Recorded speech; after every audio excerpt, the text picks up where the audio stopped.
의사가 약 대신 바닥을 처방한다고요? 미네소타 의료계가 발칵 뒤집혔습니다.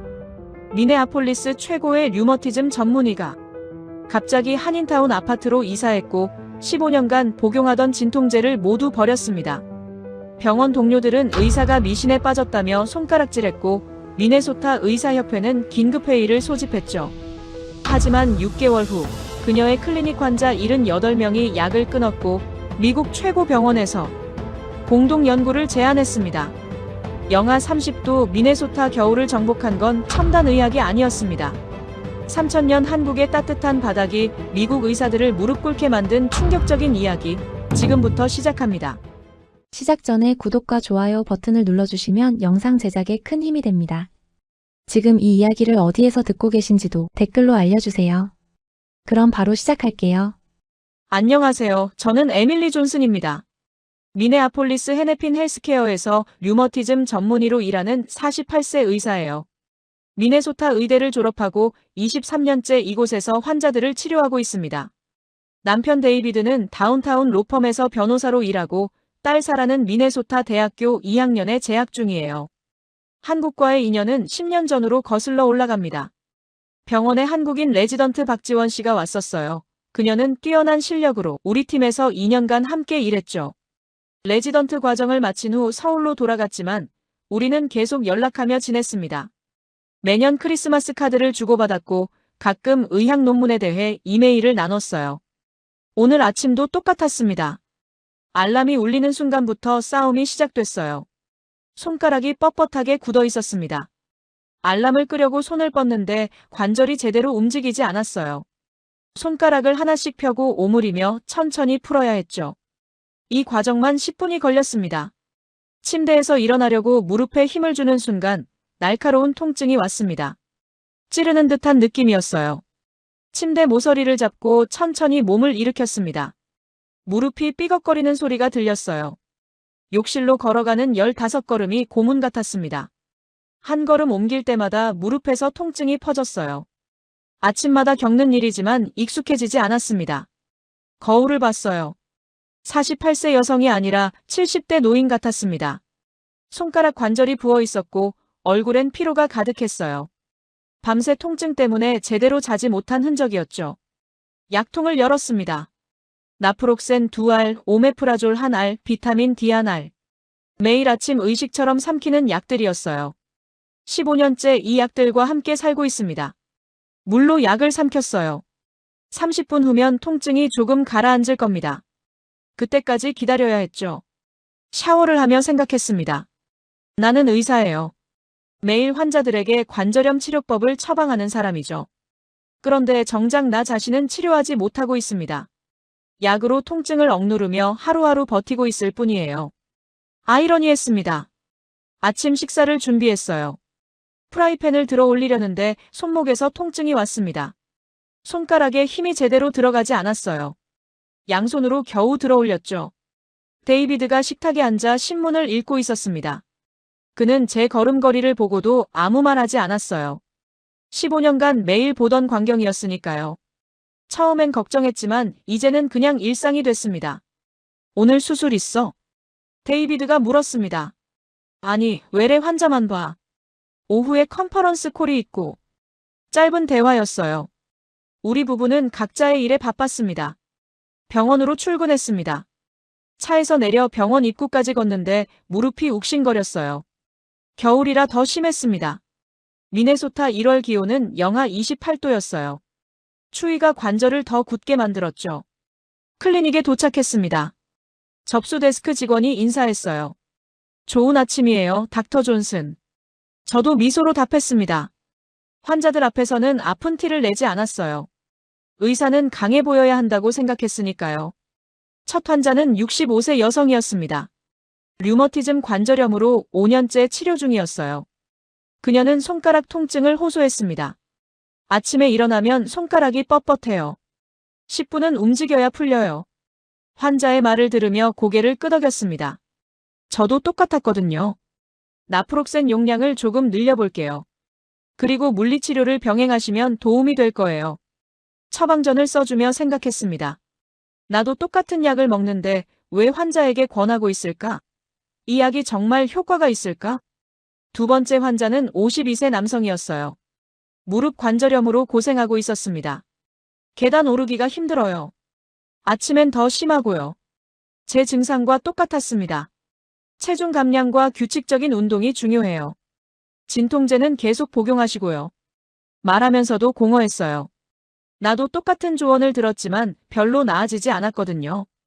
점심시간에 동료 의사 제니퍼와 카페테리아에서 만났습니다. 그녀는 심장내과 전문의였어요. 에밀리, 걸음걸이가 안 좋아 보여. 무릎도 아파? 응, 겨울이라 더 심해. 제니퍼는 고개를 저었습니다. 의사가 자기 병을 못 고치는 게 참 아이러니하지. 맞는 말이었어요. 우리는 환자들에게 희망을 주지만 정작 우리 자신은 치료하지 못하고 있었습니다. 오후에 이메일을 확인했어요.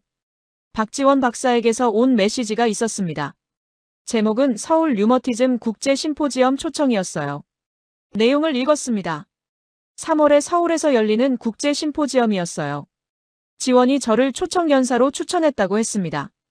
3주간 서울에 머물며 발표도 하고 한국 의료 시스템도 둘러보는 일정이었죠. 에밀리, 꼭 와야 해요. 미네소타에서의 연구 결과를 듣고 싶어요. 그리고 오랜만에 만나고 싶기도 하고요. 우리 집에서 지내면 돼요. 지원의 따뜻한 초대였습니다. 저는 망설였어요.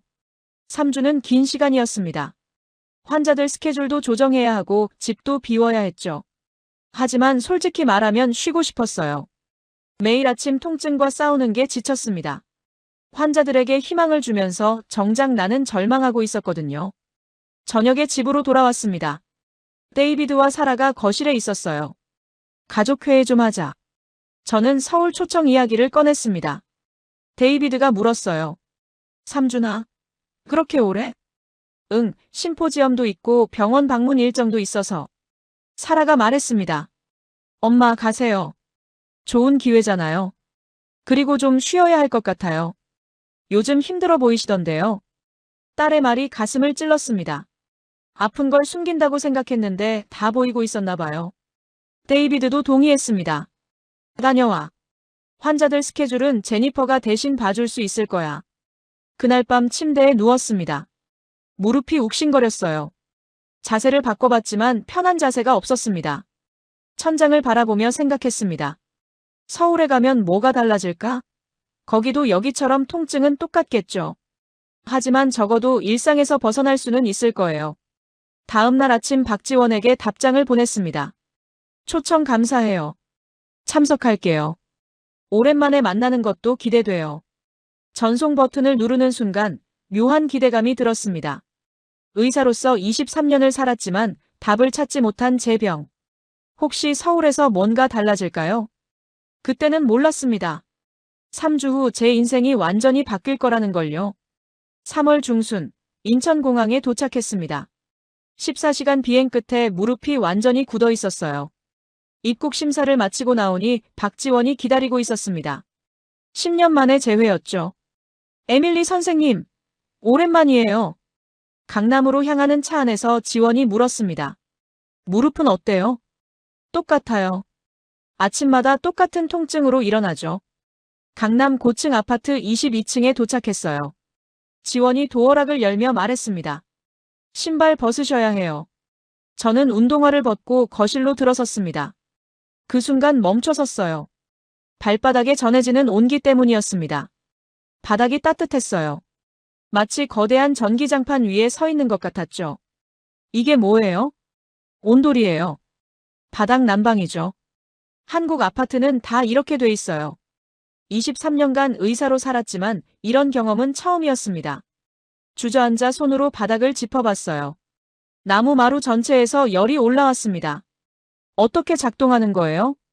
바닥 아래 온수 파이프가 물을 순환시키며 바닥을 데워요. 고구려 시대부터 내려온 난방 방식이에요. 2000년 전부터요? 네, 구들이라고 불렀어요. 의사로서 충격이었습니다. 바닥 전체를 데운다는 발상 자체가 새로웠거든요. 저녁을 먹고 객실로 들어갔습니다. 침대에 누웠지만 발끝이 따뜻했고 무릎도 편안했어요. 그날 밤 몇 년 만에 처음으로 깊이 잤습니다. 보통 무릎 통증 때문에 두세 번 깨는데 아침까지 한 번도 안 깼어요. 다음 날 아침 눈을 떴습니다. 이상했어요. 손가락을 움직여 봤어요. 뻣뻣하긴 한데 평소보다 덜했습니다. 보통 10분씩 풀어야 하는데 5분이면 충분했어요. 침대에서 일어나니 따뜻한 바닥이 저를 맞이했습니다. 무릎도 평소만큼 아프지 않았어요. 착각일까요? 거실로 나갔습니다.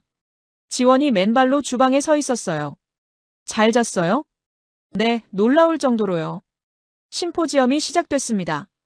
평소 같으면 오후쯤 무릎이 욱신거려 자주 앉아야 했는데 그날은 괜찮았어요. 일주일이 지났습니다. 매일 아침 손가락 상태를 확인했어요. 뻣뻣함이 점점 줄어들고 있었습니다. 무릎도 마찬가지였어요. 의사로서 의문이 들었습니다. 이게 정말 온돌 때문일까? 플라시보 효과일 수도 있잖아요. 하지만 제 몸은 정직했습니다. 15년간 매일 먹던 나프록센을 하루 건너 먹어도 괜찮았거든요. 2주째가 됐습니다. 저녁에 지원과 와인을 마시며 이야기를 나눴어요. 지원, 이상한 일이 일어나고 있어요. 무릎이 나아지고 있어요. 손가락도요. 약을 줄였는데도 괜찮아요. 지원은 미소를 지었습니다. 온돌 때문이에요. 제 환자들도 똑같이 말해요. 특히 추운 나라에서 온 외국인들이요. 과학적 연구가 있어요? 한국에는 많아요. 하지만 서양 의학계에서는 아직 주목하지 않죠. 그 말이 제 마음을 건드렸습니다. 우리는 2000년 된 지혜를 무시하고 있었던 거예요. 3주째 마지막 날이었습니다. 짐을 싸며 생각했어요. 돌아가면 어떻게 될까? 다시 차가운 바닥, 매일 아침 통증, 진통제 의존. 예전 삶으로 돌아가야 했습니다. 두려웠어요. 3주간 제 몸은 완전히 달라져 있었거든요. 손가락 통증이 70% 줄었고 무릎도 훨씬 나아졌습니다. 지원이 옆에 앉았습니다. 걱정되죠? 미네소타에도 온돌 아파트가 있어요. 저는 놀라서 그녀를 쳐다봤습니다. 정말요? 네, 한인타운에 한국 건설사가 지은 곳이요. 연락처 드릴까요? 그날 밤 잠이 오지 않았습니다. 온돌 아파트로 이사한다? 의사가요? 동료들이 뭐라고 할까요? 하지만 제 무릎과 손가락은 명확한 답을 주고 있었어요. 다음 날 공항으로 향하는 차에서 지원이 물었습니다. 연락처 받을래요? 저는 잠시 망설이다 대답했습니다. 네, 주세요. 비행기에서 미네소타로 돌아가는 14시간 동안 생각했습니다. 의사로서 23년을 살았어요. 과학적 근거를 중시하는 사람이었죠. 하지만 제 몸이 경험한 건 그 어떤 논문보다 확실했습니다. 온돌이 저를 치료했어요. 이제 선택해야 했습니다. 미네아폴리스 공항에 도착한 순간부터 몸이 알았습니다. 4월 초 영하 15도의 차가운 공기가 폐를 찔렀어요. 주차장까지 걷는 동안 무릎이 경직되기 시작했습니다. 차에 올라타 히터를 틀었지만 냉기는 이미 관절 깊숙이 파고들었죠. 집에 도착했습니다. 데이비드가 현관에서 반갑게 맞아줬어요. 짐을 들고 안으로 들어서며 신발을 벗었습니다.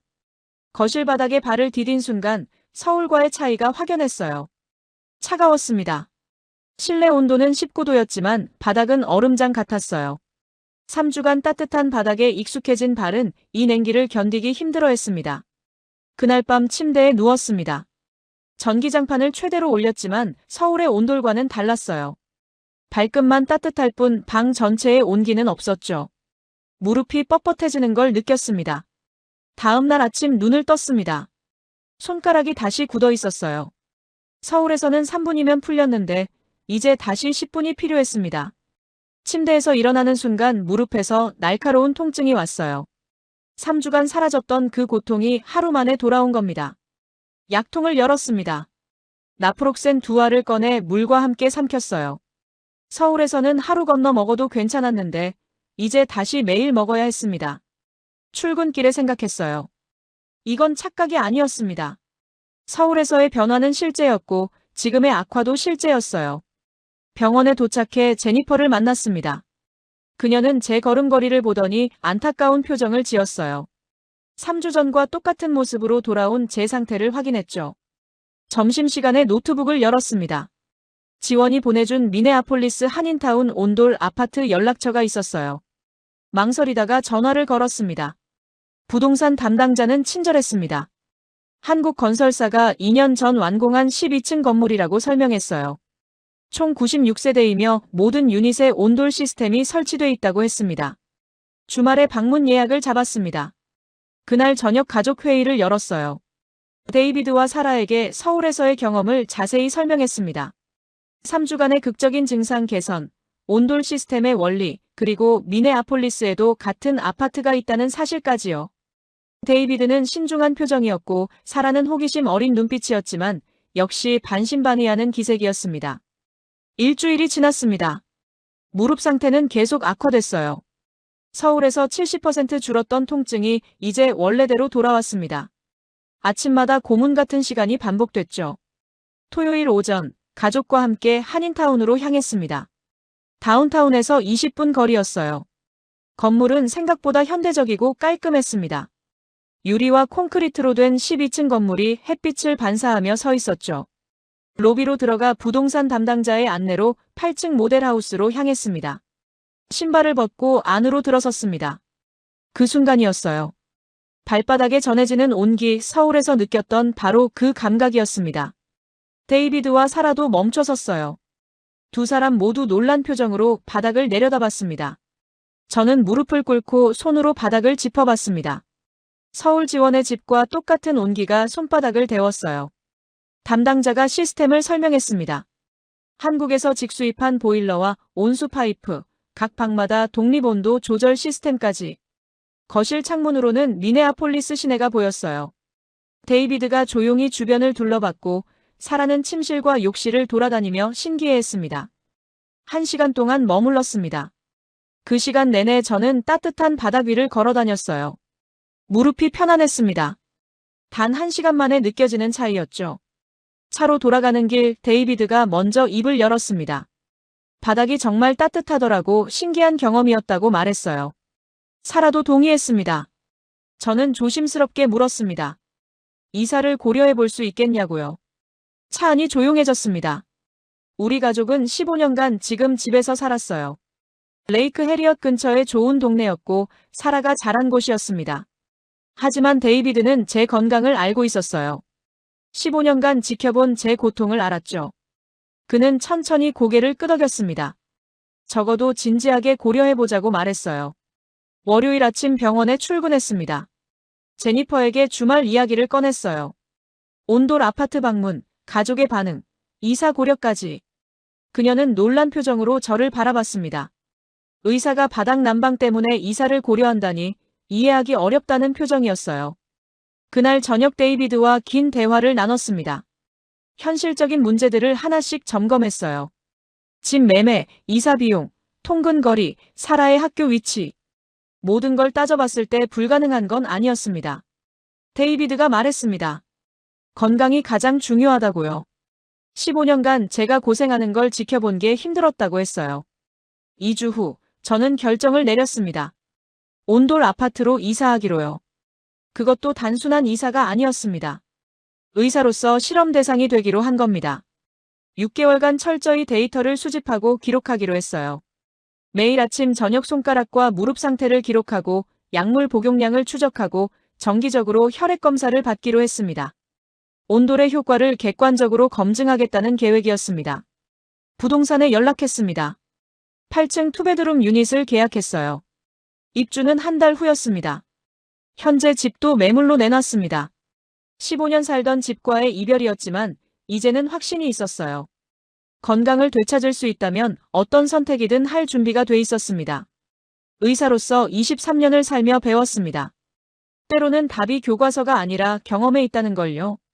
그리고 제 몸이 이미 그 답을 알고 있었습니다. 5월 중순, 이사가 완료됐습니다. 한인타운 아파트 8층으로 짐을 옮기는 날, 이삿짐 센터 직원들이 신발을 벗고 들어왔어요. 그들은 바닥의 온기를 느끼며 놀란 표정을 지었습니다. 미네소타에서 20년간 이사 일을 했지만 이런 바닥은 처음이라고 했죠. 첫날 밤을 보냈습니다. 침대에 누워 천장을 바라봤어요. 낯선 공간이었지만 발끝은 따뜻했습니다. 무릎도 편안했죠. 15년 만에 처음으로 진통제 없이 잠들었어요. 다음 날 아침 눈을 떴습니다. 손가락을 움직여 봤어요. 뻣뻣함이 확연히 줄어 있었습니다. 5분이면 충분했죠. 침대에서 일어나 따뜻한 바닥에 발을 디뎠습니다. 무릎 통증도 평소의 절반 수준이었어요. 병원 출근 첫날이었습니다. 동료들의 반응이 궁금했어요. 제니퍼가 제일 먼저 알아챘습니다. 제 걸음걸이가 달라졌다고 했어요. 덜 절뚝거린다고 했죠. 일주일이 지나자 소문이 퍼지기 시작했습니다. 에밀리 존슨 박사가 한인타운으로 이사 갔다더라. 바닥 난방 때문이라더라. 의사들 사이에서 수군거림이 시작됐어요. 2주째 되던 날 부서장 로버트 박사가 저를 불렀습니다. 그의 사무실로 들어갔어요.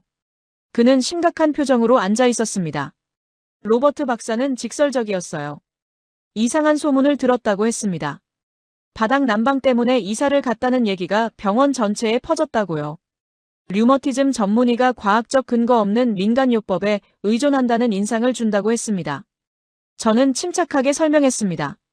서울에서의 경험, 3주간의 극적인 증상 개선, 그리고 지금 진행 중인 자가 실험까지 매일 데이터를 기록하고 있다고 말했어요.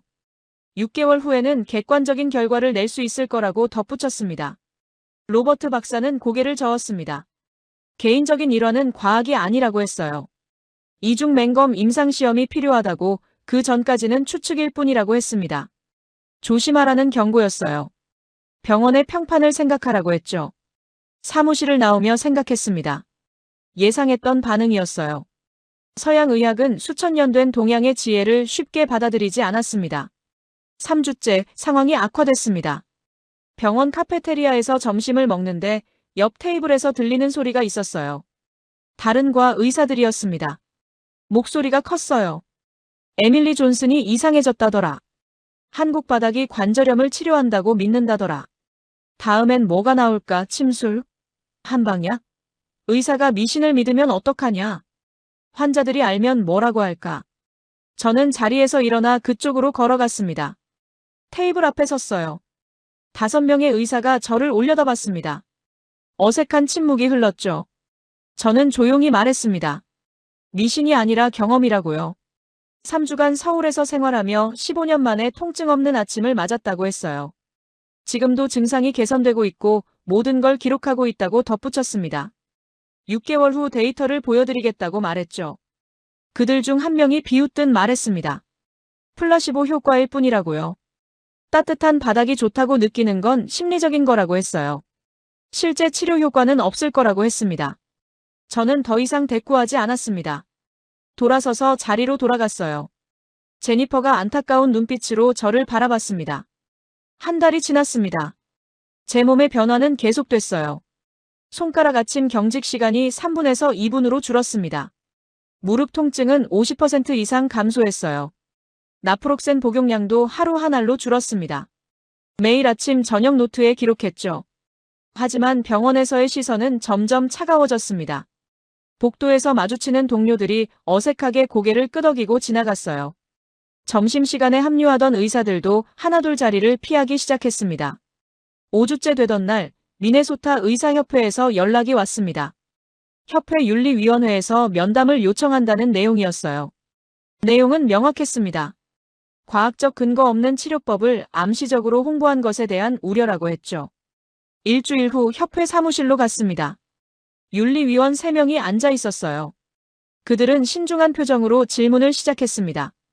온돌로 이사한 이유가 무엇인지, 환자들에게 이 사실을 언급한 적이 있는지, 앞으로 온돌을 치료법으로 권할 계획이 있는지 하나하나 따지듯 물었습니다.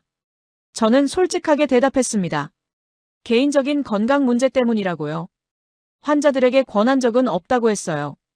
다만 제 몸에서 일어나는 변화를 기록하고 있을 뿐이라고 말했습니다. 윤리위원장이 말했습니다. 의사는 공인이라고요. 개인적인 선택도 환자들에게 영향을 미칠 수 있다고 했어요. 과학적으로 검증되지 않은 방법에 의존하는 모습은 바람직하지 않다고 했죠. 신중하게 행동하라는 경고였습니다. 집으로 돌아가는 차 안에서 생각했습니다. 의료계는 저를 조롱하고 있었어요. 23년간 쌓아온 평판이 무너지고 있었습니다. 동료들의 신뢰도 잃어가고 있었죠. 하지만 제 무릎은 거짓말하지 않았습니다. 손가락도 마찬가지였어요.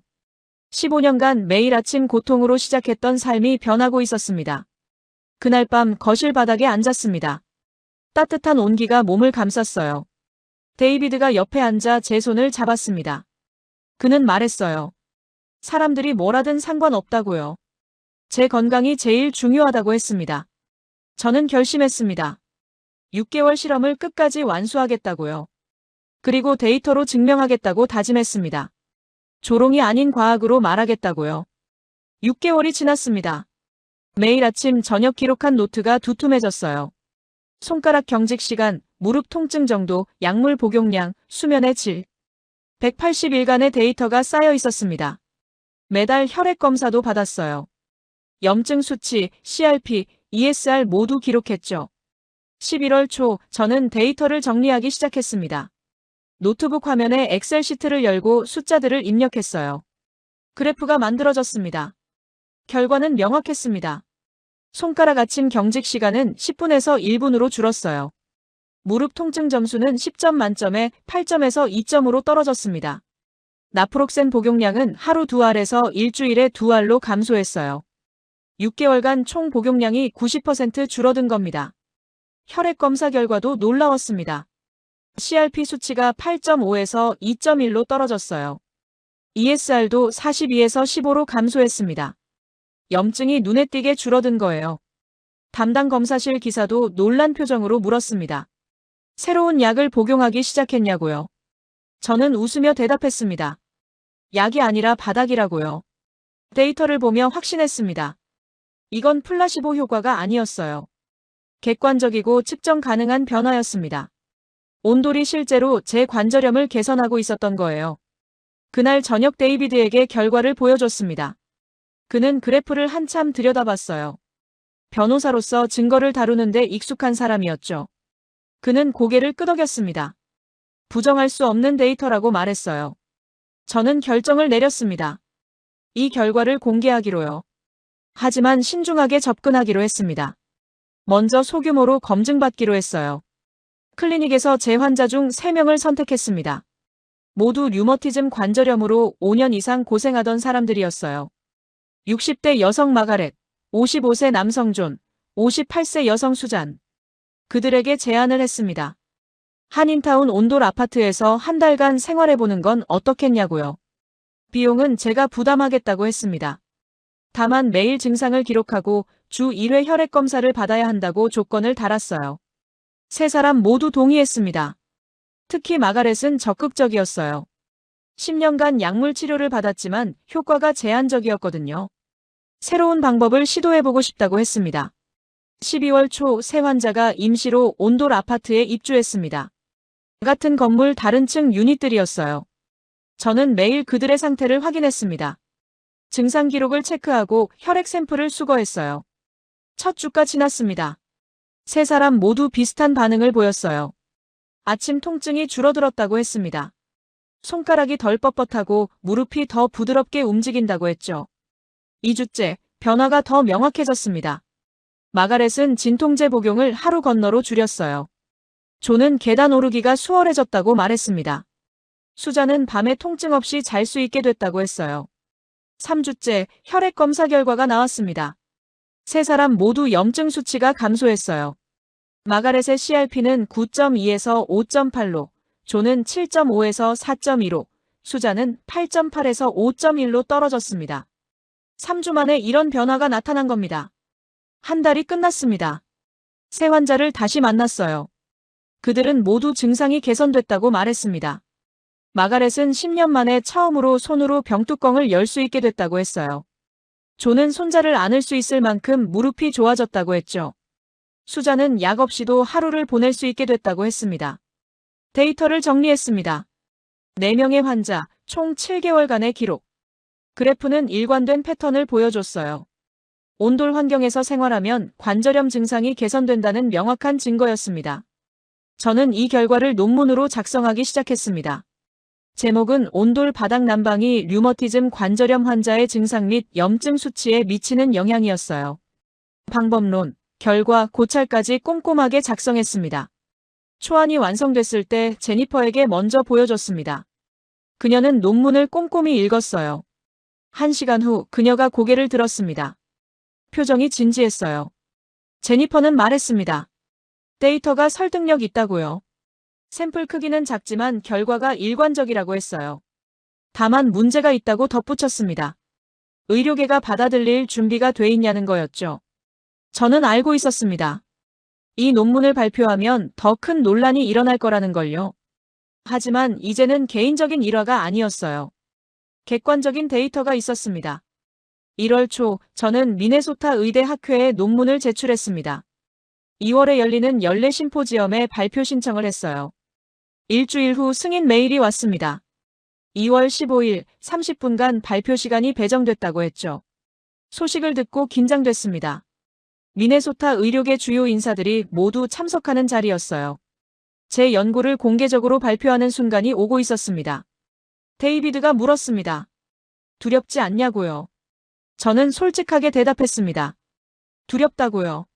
하지만 해야 한다고 했어요. 이 데이터를 숨길 수는 없다고 말했죠. 그날 밤 거실 바닥에 앉아 논문을 다시 읽었습니다. 따뜻한 온기가 몸을 감쌌어요. 이 온기가 제 삶을 바꿨습니다. 그리고 이제 다른 사람들의 삶도 바꿀 수 있을지 모릅니다. 2월 15일이 다가오고 있었습니다. 세상의 진실을 말할 날이요. 데이터는 거짓말하지 않았습니다. 이제 의료계가 귀 기울일 차례였어요. 2월 15일 아침이 밝았습니다. 미네소타 의대 심포지엄 발표 날이었어요. 미네아폴리스 컨벤션 센터로 향하는 차 안에서 손이 떨렸습니다. 데이비드가 운전대를 잡고 있었어요. 그는 제 손을 잡으며 괜찮을 거라고 말했습니다. 컨벤션 홀에 도착했습니다. 로비는 이미 의사들로 가득했어요. 300명이 넘는 참석자가 등록을 마쳤다고 했습니다.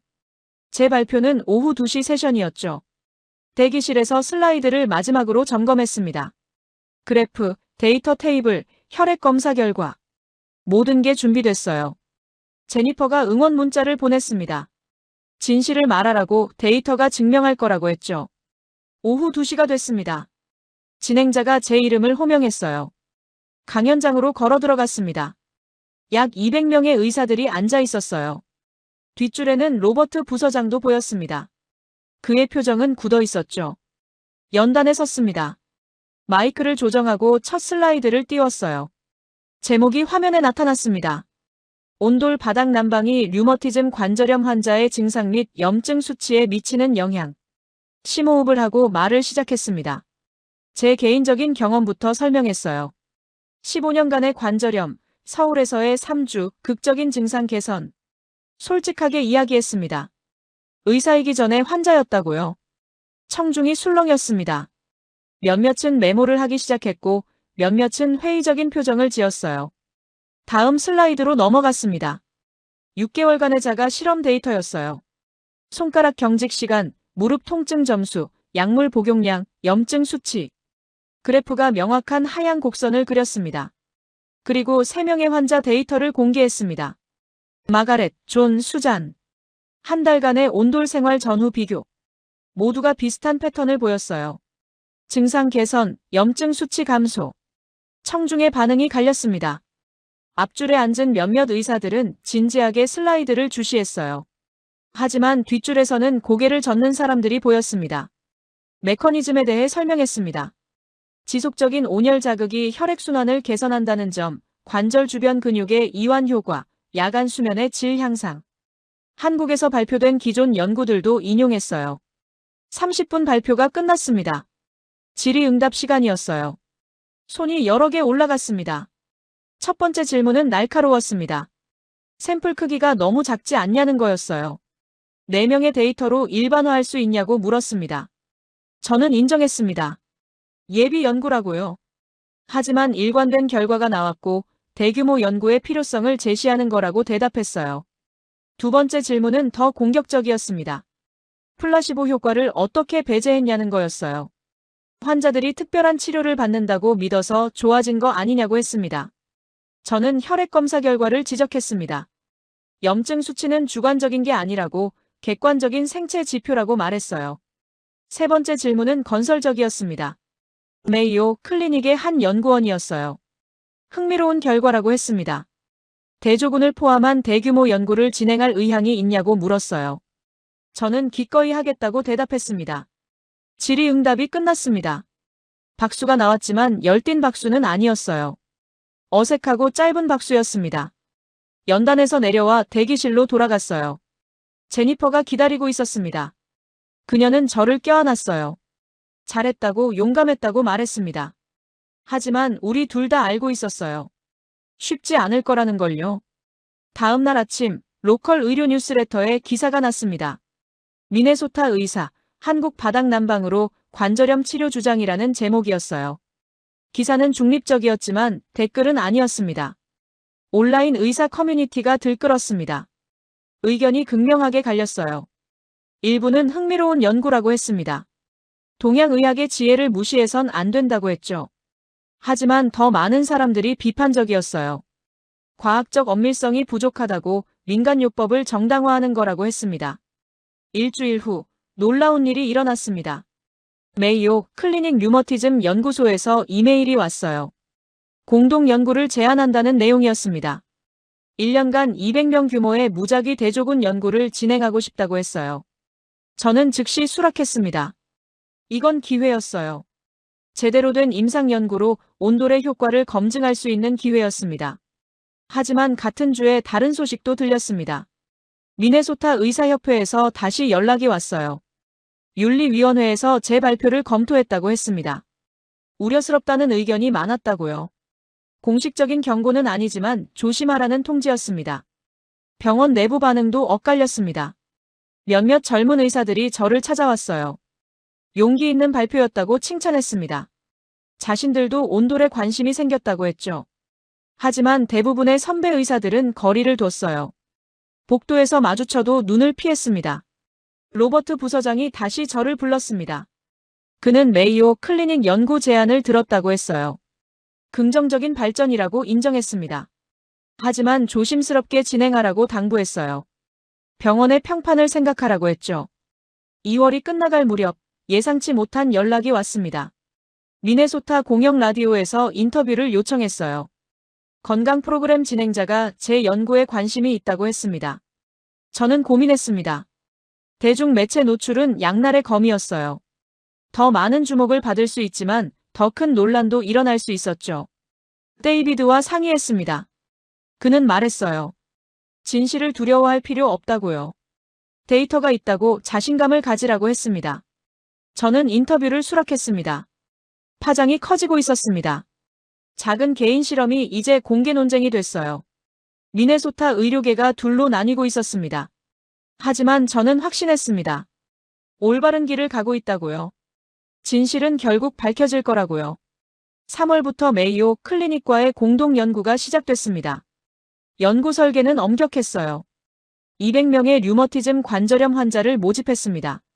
절반은 온돌이 설치된 임시주거시설에서, 나머지 절반은 일반 난방시설에서 6개월간 생활하기로 했어요. 이중 맹검은 불가능했지만 평가자는 환자의 거주 환경을 모르게 했습니다. 한국 건설사가 협력했습니다. 미네아폴리스 외곽에 임시주거시설 2동을 제공했어요. 한 동은 온돌, 다른 동은 일반 난방. 외관은 똑같았습니다. 환자들은 무작위로 배정됐죠. 4월에 첫 환자들이 입주했습니다. 저는 메이오 클리닉 연구팀과 함께 매주 환자들을 모니터링했어요. 증상 평가, 혈액 검사, 삶의 질 설문조사. 모든 게 체계적으로 진행됐습니다. 2개월이 지났습니다. 중간 데이터를 검토하는 회의가 열렸어요. 메이오 클리닉 연구소장 닥터 피터슨이 주재했습니다. 그는 신중한 사람이었어요. 30년 경력의 류머티즘 전문의였죠. 데이터가 공개됐습니다. 온돌 그룹에서 유의미한 변화가 관찰됐어요. 평균 통증 점수가 7.2에서 4.8로 감소했습니다. 일반 난방 그룹은 7.1에서 6.5로 소폭 감소에 그쳤죠. 염증 수치도 마찬가지였습니다. 온돌 그룹의 CRP 평균이 8.9에서 5.2로 떨어졌어요. 피터슨 박사는 놀란 표정이었습니다. 2개월 만에 이 정도 차이가 나타날 줄 몰랐다고 했어요. 물론 아직 중간 결과일 뿐이라고 신중하게 덧붙였지만요. 연구는 계속됐습니다. 환자들의 반응도 엇갈렸어요. 온돌 그룹 환자들은 대부분 만족도가 높았습니다. 아침에 일어날 때 덜 아프다고, 밤에 더 잘 잔다고 했어요. 일반 난방그룹은 큰 변화를 느끼지 못한다고 했습니다. 6개월이 지났습니다. 9월 말 최종 데이터 분석이 완료됐어요. 결과는 명확했습니다. 온돌 그룹 100명 중 78명이 증상 개선을 보였습니다. 평균 통증 점수는 7.2에서 3.6으로 50% 감소했어요. 일반 난방 그룹은 100명 중 32명만 개선됐고 평균 점수는 7.1에서 5.9로 17% 감소에 그쳤습니다. 약물 복용량도 달랐습니다. 온돌 그룹의 65%가 진통제 사용을 절반 이상 줄였어요. 일반 난방 그룹은 18%만 줄였습니다. 염증 수치는 더 극적이었습니다. 온돌 그룹의 평균 CRP가 8.9에서 3.8로 떨어졌어요. 일반 난방 그룹은 8.7에서 7.2로 소폭 감소했습니다. 통계적 유의성도 확실했습니다. P값이 0.001 미만이었어요. 우연으로 설명할 수 없는 차이였습니다. 10월 초 메이오 클리닉에서 기자회견을 열었습니다. 피터슨 박사가 연구 결과를 발표했어요. 저는 옆에 앉아 있었습니다. 피터슨 박사는 신중하지만 긍정적으로 말했습니다. 온돌 바닥 난방이 류머티즘 관절염 환자들에게 유의미한 증상 개선 효과를 보였다고요. 보완 치료법으로 고려할 가치가 있다고 했습니다. 다만 더 장기적인 연구가 필요하다고 덧붙였죠. 기자들이 질문을 쏟아냈습니다. 어떻게 작동하는지, 다른 질환에도 효과가 있는지, 보험 적용이 가능한지. 피터슨 박사는 하나씩 답변했어요. 저도 질문을 받았습니다. 개인적인 경험에서 시작해 이렇게 큰 연구로 이어진 소감이 어떠냐고요. 저는 솔직하게 대답했습니다. 의사이기 전에 환자로서 필요했던 치료법이라고요. 이제 과학이 그 효과를 증명했다고 말했습니다. 다음 날 전국 뉴스에 보도됐습니다. CNN, ABC, NBC 모두 다뤘어요. 한국의 전통 난방 방식이 미국 관절염 환자들에게 희망을 준다는 내용이었습니다. 한국 언론도 관심을 보였어요. KBS와 조선일보에서 인터뷰 요청이 왔습니다. 미네소타 의료계의 분위기가 바뀌기 시작했습니다. 6개월 전 저를 조롱하던 의사들이 입을 다물었어요. 메이오 클리닉의 공식 연구 결과를 무시할 수는 없었죠. 로버트 부서장이 다시 저를 불렀습니다. 이번에는 축하 인사였어요. 잘했다고, 병원이 자랑스럽다고 말했습니다. 6개월 전과는 180도 다른 태도였죠. 병원 복도에서 동료들이 인사했습니다. 악수를 청하고 연구에 대해 물어봤어요. 젊은 의사들뿐 아니라 선배 의사들도 관심을 보였습니다. 11월 중순, 미국 류머티즘 학회에서 연락이 왔습니다. 12월 연례 학회에서 기조 연설을 해달라는 요청이었어요. 전국 규모의 학회였습니다. 3,000명이 넘는 의사들이 참석하는 자리였죠. 저는 수락했습니다. 이건 단순한 발표가 아니었어요. 온돌이 미국 의학계에 공식적으로 인정받는 순간이 될 거였습니다. 그 사이 실질적인 변화도 일어나기 시작했습니다. 미네소타주 보건부에서 연락이 왔어요. 제향군인 주거시설에 온돌 시범 설치를 검토 중이라고 했습니다. 많은 제향군인들이 관절염으로 고생하고 있었거든요. 보험회사들도 움직였습니다. 블루크로스 블루실드에서 회의를 요청했어요. 온돌 설치 비용의 일부를 의료비로 인정할 수 있는지 검토하고 싶다고 했습니다. 한국 건설사들은 기회를 포착했습니다. 미네소타 전역에 온돌 아파트 프로젝트를 확대한다고 발표했어요. 시카고, 디트로이트, 보스턴까지 진출 계획을 세웠습니다. 12월 초 라스베이거스에서 열린 미국 류머티즘 학회에 참석했습니다. 데이비드와 사라도 함께 왔어요. 가족이 이 순간을 함께하길 원했습니다. 기조 연설 날이 됐습니다. 3,000명의 의사들이 모인 대강당에 섰어요. 무대 조명이 눈부셨습니다. 저는 처음부터 끝까지 이야기했습니다. 15년간의 고통, 서울에서의 깨달음, 조롱받던 시기, 데이터 수집, 메이오 클리닉 연구까지. 솔직하게 모든 걸 공유했어요. 마지막 슬라이드를 띄웠습니다. 온돌 그룹과 대조군의 비교 그래프였어요. 차이는 명확했습니다. 저는 청중을 바라보며 말했습니다. 때로는 답이 첨단 기술이 아니라 오래된 지혜에 있다고요. 우리는 서양 의학의 한계를 인정하고 동양의 경험을 배워야 한다고 했습니다. 환자를 위해서요. 강연이 끝났습니다. 침묵이 흘렀어요. 그리고 박수가 터져 나왔습니다. 기립박수였어요. 3,000명의 의사들이 일어나 박수를 쳤습니다. 무대에서 내려왔습니다. 데이비드가 저를 껴안았어요. 사라도 눈물을 흘리고 있었습니다. 의학계의 전환점이었습니다. 온돌이 이제 미국 의료의 일부가 되고 있었어요. 1년 반이 지났습니다. 제 클리닉은 완전히 달라져 있었어요. 대기실 한쪽에 작은 온돌 체험실이 생겼습니다. 4평 정도 되는 공간이었죠. 환자들이 직접 온돌을 경험할 수 있게 만든 거예요. 한국 건설사가 무료로 설치해줬습니다.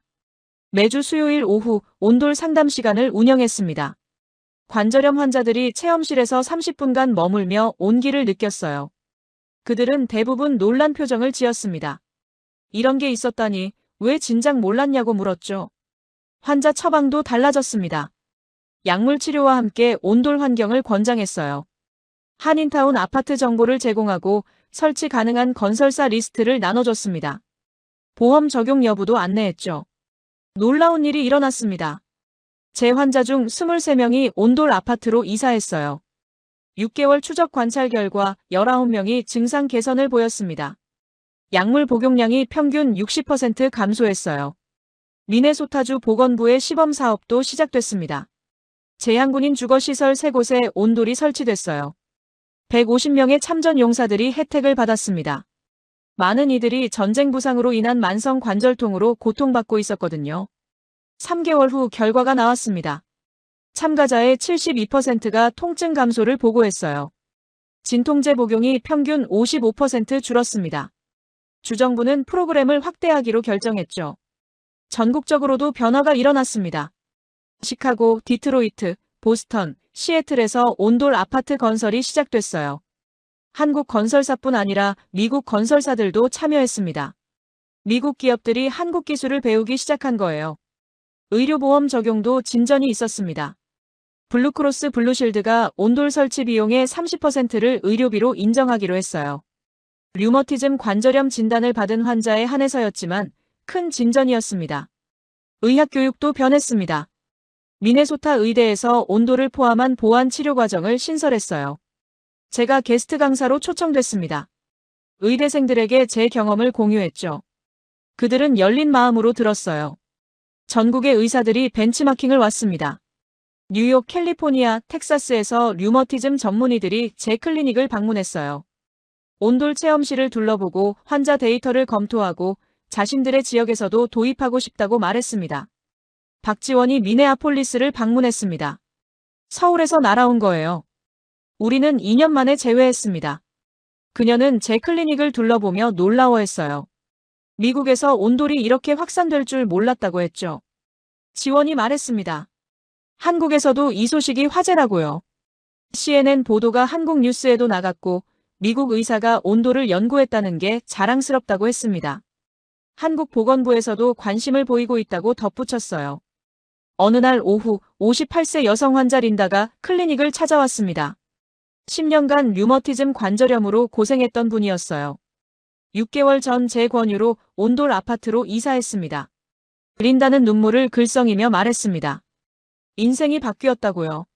10년 만에 처음으로 손자를 안아 올릴 수 있게 됐다고 했어요. 아침에 일어날 때 더 이상 고통스럽지 않다고 약도 거의 먹지 않는다고 했습니다. 저는 그녀의 손을 잡았습니다. 축하한다고 당신이 용기를 냈기 때문이라고 말했어요. 린다는 고개를 저었습니다. 선생님이 먼저 증명해줘서 가능했다고 했죠. 저녁에 집으로 돌아왔습니다. 한인타운 아파트 8층. 제가 1년 반 전 이사 온 곳이었어요. 신발을 벗고 거실로 들어섰습니다. 따뜻한 바닥이 발을 맞이했어요. 데이비드와 사라가 소파에 앉아 있었습니다. 저는 그들 옆에 앉았어요. 아니, 바닥에 앉았습니다. 온돌 위에 직접 앉는 게 이제 습관이 됐거든요. 사라가 물었습니다. 엄마, 후회하지 않냐고요. 이 모든 논란, 조롱, 힘든 시간들. 저는 웃으며 대답했습니다. 단 한 번도 후회한 적 없다고요. 제 건강을 되찾았고 수많은 환자들에게 희망을 주었다고 말했어요. 데이비드가 제 어깨에 손을 올렸습니다. 자랑스럽다고 말했죠. 창밖을 바라봤습니다. 미네아폴리스의 야경이 반짝이고 있었어요. 영하 20도의 추운 겨울밤이었지만 우리 집은 따뜻했습니다. 의사로서 23년을 살았습니다. 수천 명의 환자에게 약을 처방했어요. 하지만 이제 알았습니다. 치료는 약만이 아니라는 걸요. 때로는 따뜻한 바닥 하나가 수십 알의 약보다 효과적일 수 있다는 걸요. 3000년 한국의 지혜가 미네소타 겨울을 바꿨습니다. 그리고 이제 미국 전역으로 퍼지고 있었어요. 저는 더 이상 약만 처방하지 않습니다. 때로는 바닥을 처방합니다. 오늘의 사연은 여기까지입니다. 미네소타의 한 의사가 보여준 용기가 수천 명의 삶을 바꾼 이야기 어떠셨나요? 때로는 가장 오래된 지혜가 가장 현대적인 문제의 해답이 되기도 합니다. 3000년 한국의 온돌이 미국 의학계를 바꾼 것처럼요. 구독과 좋아요는 영상 제작에 큰 힘이 됩니다. 오늘도 여러분 모두 따뜻하고 건강한 하루 보내시길 바랍니다. 긴 영상 끝까지 시청해주셔서 감사합니다.